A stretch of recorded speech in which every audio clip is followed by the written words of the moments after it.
الذي هدانا لهذا وما كنا لنهتدي لولا أن هدانا الله.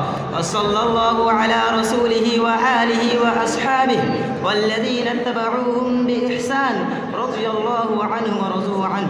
وبعد، فقد قال الله عز سبحانه: أعوذ بالله من الشيطان الرجيم، بسم الله الرحمن الرحيم. لقد كان لكم في رسول الله أسوة حسنة لمن كان يرجو الله واليوم الآخر وذكر الله كثيرا.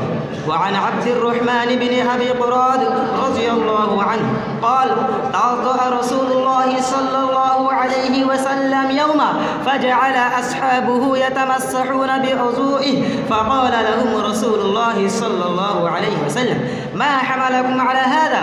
قالوا: حب الله ورسوله.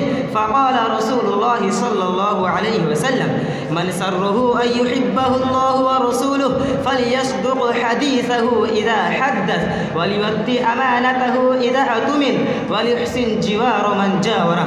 إخواني في الله، إن أزكى وأرفع دروس الثقافة الإسلامية بعد الهدي القرآني هدي محمد صلى الله عليه وسلم، وما كانت عليه حياته الخاصة والعامة طوال العهد النبوي، فحياة ذلك الرجل الكريم الذي غير مجرى التاريخ وأخرج الناس من ظلمات الكفر والجهل إلى نور العلم والإيمان، فإنه بعد أن يعرف المسلم سيرة ذلك النبي الكريم وما هي عليه من تواضع جم وخلق عظيم وعقل كبير ونفس مؤمنة وإيمان صادق وصبر طويل وحلم واسع ويد سخية ووجه سمح كريم ومحبة للمسلمين وتجاوز عن السيئات، بل إنه بعد أن يعرف المسلم كل هذه الخلال حري به أن يقتدي برسول الله صلى الله عليه وسلم فيما يأتي به ويذر.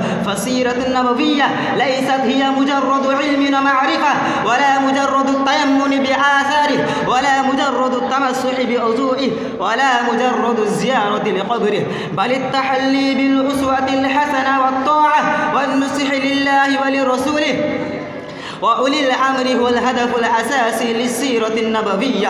ومن الواجب أن يعلم أن في سيرة النبي الأمين أسوة ونموذجا في جميع شؤون الحياة لكل مؤمن يؤمن بالله واليوم الآخر. وقد قال الله: لقد كان لكم في رسول الله أسوة حسنة لمن كان يرجو الله واليوم الآخر وذكر الله كثيرا.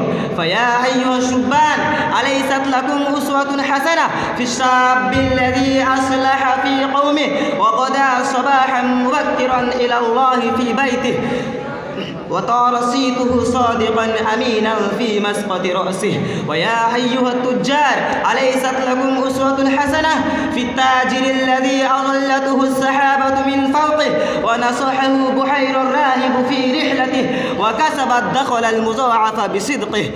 ويا أيها الأمراء والرؤساء، أليست لكم أسوة حسنة في النبي الذي آمن به رئيس الحبشة وصار بنيانا مرصوصا لدين الله تعالى؟ قال الشاعر: كريم السجايا جميل الشيم، كريم السجايا جميل الشيم، نبي البرايا شفيع الأمم.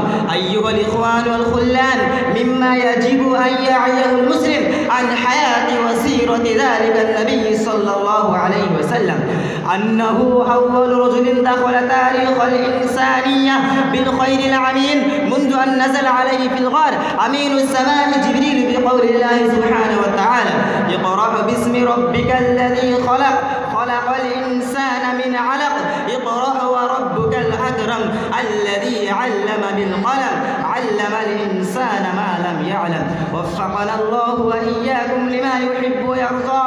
وآخر قولي أن الله على ما نقول وكيل، والسلام عليكم ورحمة الله وبركاته.